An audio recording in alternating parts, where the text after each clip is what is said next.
다နိုင်ငံတော်၏အတိုင်ပင်ခံပုဂ္ဂိုလ် ဒေါ်အောင်ဆန်းစုကြည်က မိန့်ခွန်းပြောကြားရန်ဖြစ်ပါတယ် မိန့်ခွန်းပြောကြားပေးပါရန် နိုင်ငံတော်၏အတိုင်ပင်ခံပုဂ္ဂိုလ်အား ဂါရဝရှိထားလေးစားစွာပန်ကြားအပ်ပါတယ်ခင်ဗျာ Excellencies, distinguished guests, ladies and gentlemen, Excellency Chairperson of National Reconciliation and Peace Center, State Councillor Daw Aung San Suu Kyi will deliver an opening address. We respectfully request Your Excellency to kindly deliver an opening address. ယနေ့ကျမတို့တနိုင်ငံလုံးပြစ်ချတိုက်ခိုက်မှုရစရေးသဘောတူညီစာချုပ်လက်မှတ်ထိုးရေးပွဲအခမ်းအနားကိုကြောက်ရောက်လာတဲ့ဧည့်သည်တော်အားလုံးကိုကျေးဇူးနှုတ်ခမ်းဆက်ပါတယ်။ဒီကနေ့အခမ်းအနားကတော့နိုင်ငံတော်အစိုးရနဲ့တိုင်းရင်းသားလက်နက်ကိုင်အဖွဲ့အစည်းတွေကြားတနိုင်ငံလုံးပြစ်ခတ်တိုက်ခိုက်မှုရစရေးသဘောတူညီစာချုပ် Nationwide Ceasefire Agreement NCA လက်မှတ်ထိုးကြတဲ့အခမ်းအနားပဲဖြစ်ပါတယ်။လက်မှတ်ရေးထိုးတဲ့အဖွဲ့အရေးအတွက်မများလာဘူးဆိုပေမဲ့ဒီကနေ့လက်မှတ်ရေးထိုးပွဲအခမ်းအနားထမြောက်အောင်မြင်အောင်ရှောက်လှမ်းကြခဲ့ရတဲ့ခရီးရတော့မလွယ်ကူလှပါဘူး။အမျိုးသားပြန်လည်သင့်မြတ်ရေးနဲ့ပြည်ထောင်စုငြိမ်းချမ်းရေးအတွက်အနာဂတ်မှာပေါ်ထွန်းလာမဲ့ဒီမိုကရေစီဖက်ဒရယ်ပြည်ထောင်စုရဲ့အုတ်မြစ်ကိုအတူတကွလက်တွဲပြီးစိုက်ထူကြဖို့စိတ်ပိုင်းဖြတ်လိုက်တဲ့ခြေလှမ်းတစ်လှမ်းဖြစ်ပါတယ်။ဒီလိုခြေလှမ်းတစ်လှမ်းကိုရဲရဲကြီးတက်လှမ်းနိုင်တဲ့မွန်ပြည်နယ်ပြင်သစ်ပါတီနဲ့လာဟုဒီမိုကရက်တစ်အစည်းအရုံးတို့ကိုဝမ်းမြောက်ဝမ်းသာကြိုဆိုဂုဏ်ပြုပါကြောင်းကျမအနေနဲ့အလေးနဲ့ထားပြီးတော့ပြောလိုပါတယ်။ NCA ကကျမတို့ငြိမ်းချမ်းရေးဖြစ်စဉ်ရဲ့လမ်းဆုံးမဟုတ်ပါဘူး NCA ဟာငြိမ်းချမ်းရေးဖြစ်စဉ်ရဲ့အစနိုင်ငံရေးဆွေးနွေးပွဲတွေရဲ့အစလက်နက်ကင်ပဋိပက္ခရှော့ချခြင်းတွေရဲ့အစတွေးဆုံဆွေးနွေးမှုတွေကတဆင့်နိုင်ငံရေးပြဿနာတွေကိုညှိနှိုင်းတိုင်ပင်အဖြေရှာမဲ့နိုင်ငံရေးဖြစ်စဉ်အစပဲဖြစ်ပါတယ်ကျမတို့ရဲ့ပြည်တွင်းလက်နက်ကင်ပဋိပက္ခဟာလွတ်လပ်ရေးနဲ့ဖွားဘက်တော်ဖြစ်ခဲ့တာပါဒီကနေ့ဆိုရင်နှစ်ပေါင်း80ကျော်ကြာမြင့်ခဲ့ပါပြီကျမတို့နဲ့မရှေးမနှောင်းလွတ်လပ်ရေးရရှိခဲ့တဲ့နိုင်ငံတွေကျမတို့နိုင်ငံရဲ့နောက်မှလွတ်လပ်တဲ့နိုင်ငံထူထောင်နိုင်ခဲ့တဲ့နိုင်ငံတွေဟာဒီကနေ့ဒီအချိန်တစ်ခါမှာရှေ့ကိုအများကြီးဆက်ရှောင်နေကြပါပြီကျမတို့နိုင်ငံကျမတို့တိုင်းရင်းသားတွေကျမတို့ရဲ့ပြည်သူတွေကတော့မငြိမ့်နိုင်သေးတဲ့ပြည်တွင်းလက်နက်ကင်ပဋိပက္ခတွေအကြွားမှာမတီးမငြိမ်စိုးစိုးရွံ့ရွံ့နေကြရတုံးပါပဲတိုက်ပွဲတွေကြောင့်ကြောက်လန့်တကြအိုးပြစ်အိမ်ပြစ်ထွက်ပြေးကြရတယ်စာသင်ကျောင်းတွေမှာစာအန်တန်တွေတိတ်ဆိတ်နေပြီးလေယာစိုက်ခင်းတွေမှာပေါင်းပြင်မြက်ပြင်တွေဖုံးလွှမ်းနေကြရတယ်။အဓိကအကြဆုံးကတော့ကျမတို့ရဲ့တိုင်းရင်းသားကလေးသူငယ်များတွေရဲ့အသက်အန္တရာယ်လွတ်ကင်းအောင်တင်းရှောင်နေရခြင်းပဲဖြစ်ပါတယ်။တန်တရားတွေမုန်းတီးမှုတွေလက်နက်ကင်ပဋိပက္ခတွေရဲ့ဆိုးကျိုးအနေနဲ့ဒီဒေသတွေဟာမဖွံ့ဖြိုးနိုင်မတိုးတက်နိုင်ယနေ့ထိုက်တောင်ထက်တိုင်နောက်ကျကြရင်နေခဲ့သုံးပါပဲ။ပြည်သူတွေဟာလည်းအကြောက်တရားနဲ့နေ့စဉ်ရှင်သန်နေထိုင်ကြရပါတယ်ဒီကနေ့အထိ21ရာစုခေတ်သစ်အထိကျမတို့တိုင်းရင်းသားကလေးသူငယ်တွေရဲ့အနာဂတ်တွေအမှောင်ဖုံးနေတုံးပါပဲဒီအခြေအနေကနှစ်ပေါင်းများစွာကြာခဲ့ပြီငြိမ်းချမ်းအောင်ကျမတို့မလုံနိုင်ကြသေးပါဘူးဝမ်းနည်းစရာကောင်းတယ်လို့ကြေကွဲစရာလည်းကောင်းပါတယ်ကျမတို့နိုင်ငံရဲ့အနာဂတ်ကျမတို့မျိုးဆက်သစ်ကလေးသူငယ်တွေရဲ့အနာဂတ်တွေဟာဒီကနေ့အထိစိတ်ချရတဲ့အလင်းရောင်မတန်းနိုင်ကြသေးပါဘူးနိုင်ငံတကာမှာပြောကြတယ်စစ်တမ်းကြုံပြီးအရန်ကိုတိုးတက်သွားကြတဲ့နိုင်ငံတွေကပြောတာပါစစ်ဘေးစစ်တမ်းတင်ခဲ့ဘူးရင်ညီညီညွတ်ညွတ်ကြိုးကြိုးစားစားရုန်းကန်ခြင်းနဲ့စိတ်ဓာတ်မြင့်မားတယ်ဒါကြောင့်တိုးတက်လာကြတာလို့ဆိုပါတယ်ကျမတို့နိုင်ငံအတွက်ဒီလိုမျိုးမဖြစ်နိုင်ခဲ့ပါဘူးဒီကနေ့အထိလည်းမဖြစ်နိုင်သေးပါဘူးဒီကနေ့လက်မှတ်ထိုးမဲ့သတင်းတွေပေါ်ထွက်လာချိန်မှာအဲ့ဒီဒေသကပြည်သူတွေဝန်တာကြပျော်ရွှင်ကြနဲ့ကြည်နူးစရာသတင်းတွေကြားသိရပါတယ်ပြည်သူတွေရဲ့ပထမဦးဆုံးသိတာထင်ရှားတဲ့ပြောင်းလဲမှုကလက်နက်ကင်ပဋိပက္ခကြောင့်ဖြစ်ပေါ်ခဲ့ရတဲ့အကြောက်တရားတွေပျောက်ကွယ်သွားခြင်းပဲဖြစ်ပါတယ်မတရားအသင်းမဟုတ်တော့ဘူးအကြမ်းဖက်အဖွဲ့အစည်းမဟုတ်တော့ဘူးဆိုတဲ့အသည့်ကြောင့်ဆက်သွယ်ပြောဆိုဆက်ဆံရမှာအကြောက်တရားတွေလျော့သွားပါတယ်ပဋိပက္ခတွေခြုံငင်းတော့မယ်ဆိုတဲ့အသည့်နဲ့အနာဂတ်အတွက်မြင်ရောင်ဝမ်းသာကြတယ်ဒီကနေ့ငြိမ်းချမ်းပြီးဖွံ့ဖြိုးနေပြီဖြစ်တဲ့အခြားပြည်နယ်ကိုလှမ်းမျှော်ကြည့်ပြီးလူမှုစီးပွားအစအရာရာတိုးတက်ပြောင်းလဲလာတော့မယ်ဆိုတဲ့မျှော်လင့်ချက်တွေလည်းဖြစ်ပေါ်လာကြတယ်။ကြောက်ရွံ့ခြင်းကနေကင်းဝေးတဲ့ဒေသတွေဖြစ်ပေါ်လာတယ်ဆိုတာသိရပါတယ်။နှစ်ဖက်အဖွဲ့အစည်းတွေကြားအပြန်အလှန်သဘောတူညီချက် bilateral agreement တွေရှိခဲ့တာမှန်ပါတယ်။ဒါပေမဲ့ကျမတို့ပြည်သူတွေသိစေချင်တာကအဲ့ဒီသဘောတူညီချက်တွေနဲ့ပတ်သက်လို့တစ်ဖက်နဲ့တစ်ဖက်အငင်းပွားရာတွေဖြစ်လာရင်ဘ ယ်လိုညှိနှိုင်းဖြေရှင်းမလဲဆိုတာတွေညှိနှိုင်းဖြေရှင်းရေးရန်တရားတွေမပါပါဘူး NCA ဆိုတာကလက်နက်ကင်ပဋိပက္ခတွေညှော်နှဲသွားအောင်အငင်းပွားမှုတွေပေါ်ပေါက်လာခဲ့ရင်တစ်ဖက်နဲ့တစ်ဖက်လက်နက်ကင်ပြီးဖြေရှင်းခဲ့တဲ့အခြေအနေကနေစပွဲဝိုင်းမှာညှိနှိုင်းဆွေးနွေးဖြေရှင်းနိုင်အောင်စတင်လိုက်တဲ့စတင်ခြင်းအသေးလို့ပြောချင်ပါတယ်တစ်ချိန်တည်းမှာပဲ NCA ဟာဒီမိုကရေစီဖက်ဒရယ်ပြည်ထောင်စုကြီးတည်ဆောက်ကြမယ်နိုင်ငံရေးဆွေးနွေးပွဲတွေစတင်ဖြစ်ပေါ်လာမယ်နိုင်ငံရေးဆွေးနွေးပွဲဆိုင်ရာမူပေါင်းရေးဆွဲဖို့နဲ့နိုင်ငံရေးဆွေးနွေးပွဲအဆင့်ဆင့်ကိုစတင်ဖို့သဘောတူညီချက်တွေပါရှိပါတယ်ကျမတို့နိုင်ငံမှာလွတ်လပ်ရေးရရှိပြီးနောက်ပိုင်းခေတ်ဆက်ဆက်နိုင်ငံရေးဆွေးနွေးပွဲတွေစကားဝိုင်းတွေပေါ်လာအောင်နီးလန်းအမျိုးမျိုးပုံစံအမျိုးမျိုးနဲ့ကြိုးပမ်းခဲ့ကြပေမဲ့လည်းပေါ်ပေါက်လာကြခြင်းမရှိခဲ့ပါဘူး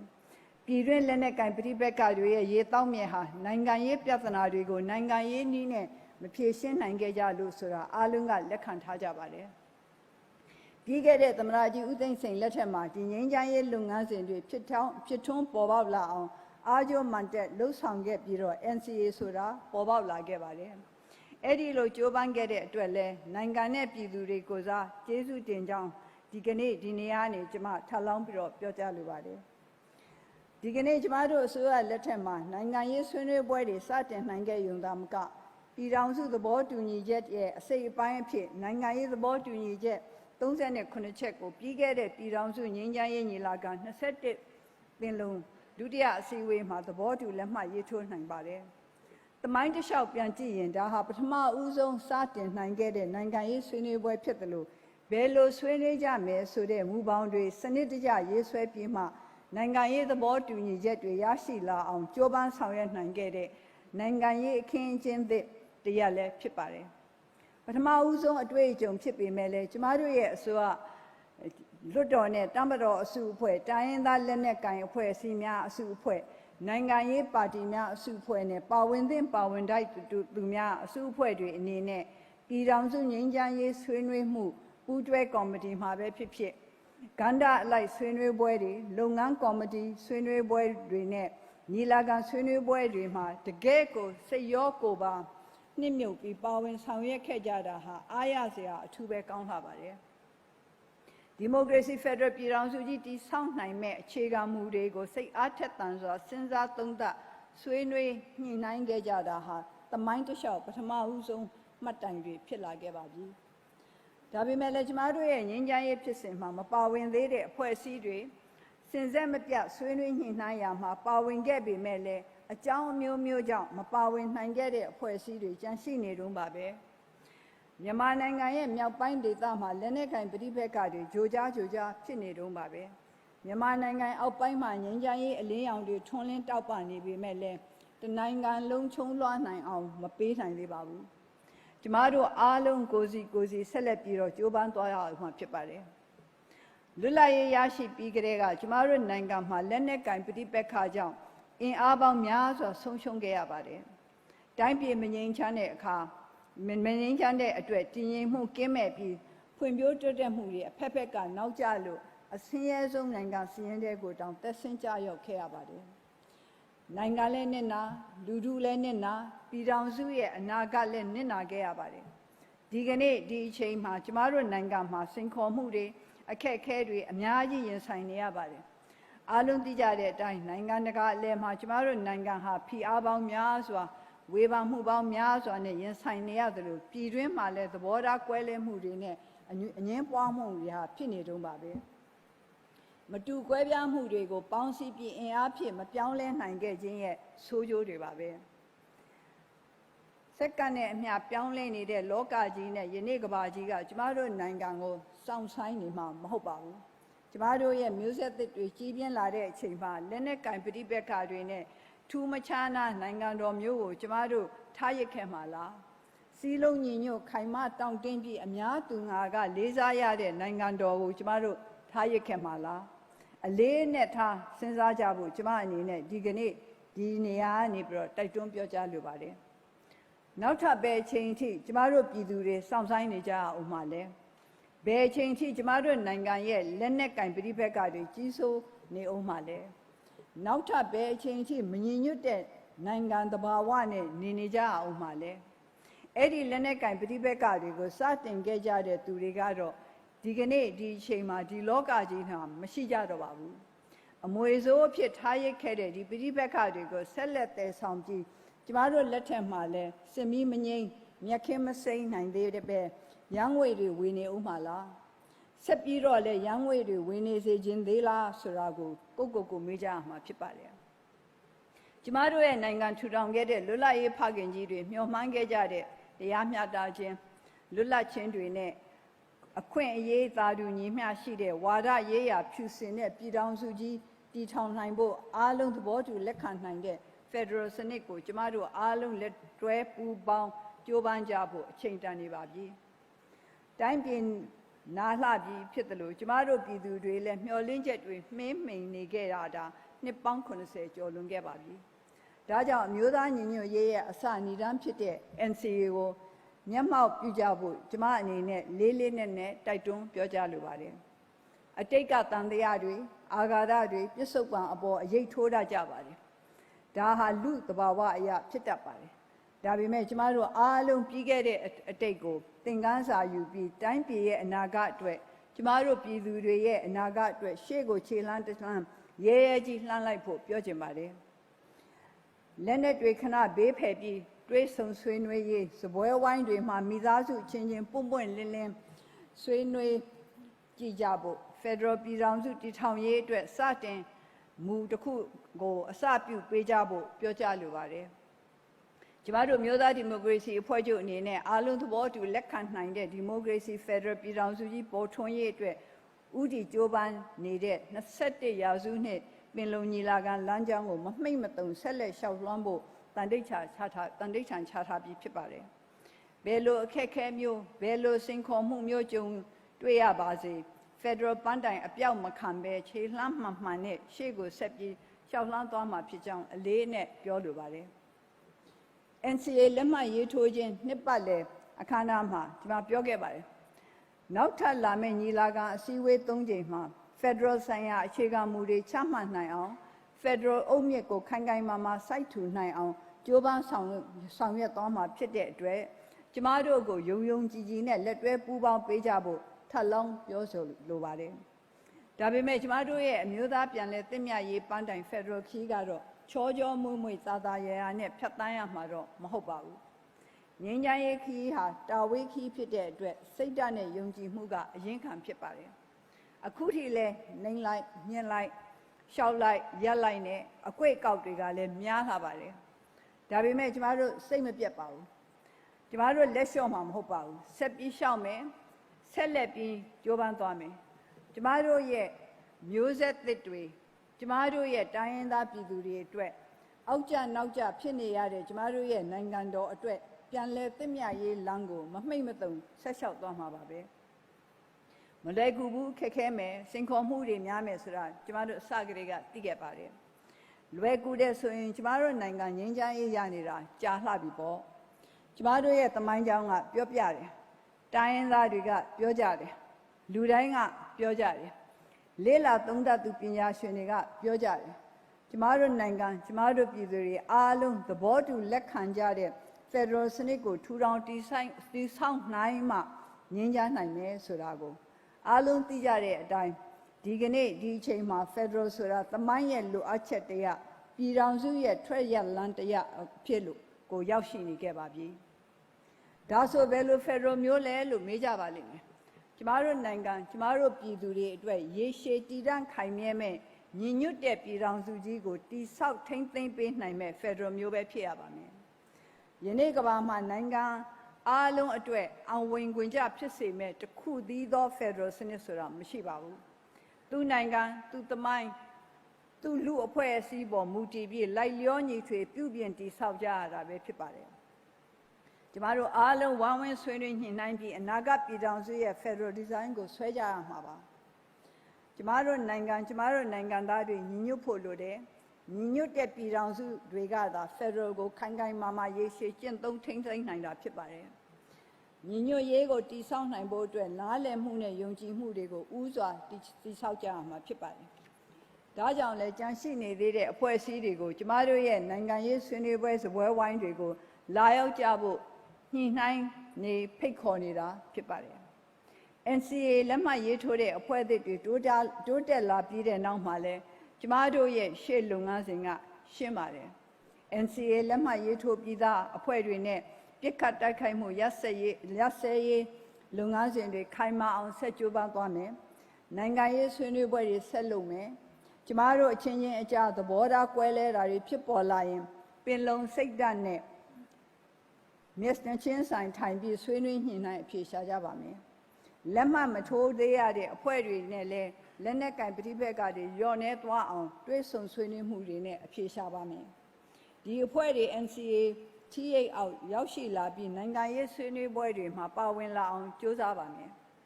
ဒီလုပ်ငန်းစဉ်တွေကိုတစ်ချိန်တည်းတစ်ပြိုင်တည်းဆက်လက်လှုပ်ဆောင်သွားမှာဖြစ်ပါတယ်ဒီကုန်းကျုံအနေနဲ့ကျမတို့နိုင်ငံမှာနှစ်ပေါင်းများစွာပျောက်ဆုံးနေတဲ့အမျိုးသားညီညွတ်ရေးကိုဆောင်ကျဉ်နိုင်ဖို့အလေးနဲ့ထားပြီးပြောကြလိုပါတယ်ကျမတို့အားလုံးအမျိုးသားညီညွတ်ရေးကိုတည်ဆောက်နိုင်မယ်ဆိုရင်ကျမတို့အားလုံးအတူလက်တွဲပြီးဘာမဆိုအောင်မြင်အောင်ကြိုးပမ်းနိုင်မှာပါအလားတူပါပဲအမျိုးသားညီညွတ်ရေးကိုတည်ဆောက်နိုင်စွာမရှိဘူးဆိုရင်ကြီးမားတဲ့စိန်ခေါ်မှုတွေကိုရင်ဆိုင်ကျော်လွှားရမှာအခက်အခဲတွေကြုံတွေ့ရအောင်မှာဖြစ်ပါတယ်ပျော့ပြောင်းခြင်းဟာပျော့ညံ့ခြင်းမဟုတ်ပါဘူးညှိနှိုင်းတာဟာအရှုံးပေးတာမဟုတ်ပါဘူးတွဲဆုံဆွေးနွေးညှိနှိုင်းရမှာကိုစိုးရွံ့မနေကြဖို့အရေးကြီးပါတယ်အမျိုးသားညီညွတ်ရေးကိုဥတီလျှောက်လှမ်းကြရမှာကျမတို့အချင်းချင်းအကြားသွေးကွဲသဘောထားကွဲလဲစေမဲ့ကိစ္စရပ်တွေကိုလျော့သွားစေဖို့ကျမတို့အားလုံးကိုပုံမစူးစီးပုံမညီညွတ်စေမဲ့ဘုံတူညီချက်တွေကိုဖော်ထုတ်ကြရမှာဖြစ်ပါတယ်ဒီကနေ့ကျမတို့ပြည်သူတွေအတွက်ကျမတို့နိုင်ငံအတွက်လုပ်ရမယ့်ကိစ္စရပ်တွေဖြည့်ဆည်းပေးရမယ့်လုပ်ငန်းစဉ်တွေအများကြီးရှိနေပါတယ်ပြည်သူတွေရင်ဆိုင်နေရတဲ့မပြေလည်မှုတွေကိုပြေလည်စေဖို့မငြိမ်းချမ်းမှုတွေကနေဖြစ်ပေါ်လာတဲ့စိုးရိမ်ကြောင်းကြမှုတွေမတည်မငြိမ်ဖြစ်မှုတွေကိုဖယ်ရှားပေးနိုင်ဖို့သူတို့အတွက်တေချာရေရာတဲ့အနာဂတ်တွေကိုဆောင်ကျဉ်ပေးဖို့ကျမတို့ညီညွတ်ကြဖို့အချိန်တန်ပါပြီကျမတို့ချင်းချင်းလက်တွဲလုပ်ကင်ခြင်းကပဲအတိတ်ကစတင်ခဲ့တဲ့တန်တရားနဲ့မုန်းနှီးမှုတွေကိုပြေပြောင်းနိုင်စေမှာဖြစ်ပါတယ်အခုဆိုရင်ကျမတို့ပြည်သူတွေက21ရာစုပင်လုံညီလာခံကိုမျှော်လင့်ရကြီးကြီးနဲ့စောင့်ကြည့်နေကြပါတယ်ကျမတို့ရဲ့တူးဘက်ပြိုင်ဆိုင်မှုတွေမာနနဲ့အာဃာတတိုးတိုက်မှုတွေကိုကျမတို့ပြည်သူတွေကအကဲဖြတ်ကြမှာပါအတိတ်မှာတာခဲ့တာတွေနာခဲ့တာတွေကိုပြန်လဲသဲဆောင်နေဦးမယ်ဆိုရင်ကျမတို့ရဲ့ညီညွတ်ရေးကိုပို့ပြီးတော့ကွဲဟစေမှာဖြစ်ပါတယ်ငြိမ်းချမ်းရေးမရရှိခဲ့လို့ညီညွတ်ရေးပြိုကွဲခဲ့တဲ့နှစ်ပေါင်းများစွာအမောင်တူကြီးကိုဖြိုခွင်းနိုင်မဲ့အခွင့်အရေးဟာဒီကနေ့ကျမတို့အားလုံးရှေ့ကိုရောက်နေပါပြီ။သမိုင်းကပေးတဲ့အခွင့်အရေးပြည်သူကပေးတဲ့အခွင့်အရေးပါပဲ။ဒီအခွင့်အရေးကိုအလဟတမဖြစ်စေဖို့ကျမတို့အားလုံးသတိပြုကြစေလေကြပါတယ်။ရှေ့ကိုခြေလန်းတလန်းတက်ဖို့စိုးရွံ့မနေကြပါနဲ့။ကျမတို့ကြောက်ရွံ့ရမှာကကျမတို့စိတ်ထဲမှာရှိနေတဲ့ကြောက်ရွံ့စိတ်တွေဖြစ်ပါတယ်။ဘယ်သူမှအနာဂတ်မှာဘာဖြစ်မလဲဆိုတာတည်တည်ချာချာသိနိုင်ကြတာမဟုတ်ပါဘူး။ဘာဖြစ်လာမယ်ဆိုတာသေချာမသိနိုင်တဲ့အခြေအနေနဲ့ကျမတို့နေ့စဉ်နေ့တိုင်းအိယာကနိုးထလာကြရတာပါပဲ။အမျိုးသားပြန်လဲပြည့်မြတ်ရေးလမ်းမှာဘာတွေကြုံလာရအောင်မယ်ဆိုတာကျမတို့အားလုံးမသိနိုင်သေးပါဘူး။ဒါပေမဲ့ကျမတို့နောက်မှငြိမ်းချမ်းရေးကိုနှစ်ပေါင်းများစွာလိုလားတောင့်တနေတဲ့ပြည်သူတွေရှိနေပါတယ်။သူတို့ရဲ့ငြိမ်းချမ်းရေးအိမ်မက်တွေမှေးမှိန်နေခဲ့တာဟာနှစ်ပေါင်းများစွာကြာမြင့်ခဲ့ပြီးဖြစ်ပေမဲ့သူတို့ဆန္ဒသူတို့မျှော်လင့်ချက်တွေကတော့အယောင်တလက်လက်တောက်ပနေတုံးပါပဲ။ဒါပဲ။သူတို့နဲ့အတူကျမတို့ရဲ့ပြည်သူတွေနဲ့အတူကျမတို့အားလုံးရဲရဲတင်းတင်းနဲ့ရှေ့ကိုတက်လှမ်းလိုက်ကြတာပေါ့။ဖြစ်လာသမျှရင်ဆိုင်ကြမယ်။ကြုံလာသမျှဖြေရှင်းကြမယ်။ကမ္ဘာအလဲတင့်တယ်အားကောင်းတဲ့ဒီမိုကရေစီဖက်ဒရယ်ပြည်ထောင်စုကြီးပေါ်ထွန်းရေးအတွက်နောင်လာမဲ့မျိုးဆက်တွေတောက်ပရေးအတွက်ကျမတို့ပြည်သူတွေနဲ့အတူကြိုးပမ်းတဲ့နေရာမှာစေတနာပညာတတ္တိလိုအပ်ပါတယ်။နိုင်ငံပေါ်ထားအပ်တဲ့စေတနာရဲ့အသီးအပွင့်တွေဝေစားစေနိုင်စေမဲ့ပညာရဲ့လမ်းညွှန်မှုအရာလူရဲတဲ့တတ္တိတွေနဲ့ရှေ့ငြိမ်းချမ်းရေးနိုင်ငံတော်တည်ဆောက်ရေးလုပ်ငန်းတွေကိုတာဝန်ကျေစွာဆောင်သွားကြပါစို့လို့တိုက်တွန်းမြတ်ထားရက်ခံအပ်ပါတယ်ကျေးဇူးတင်ပါတယ်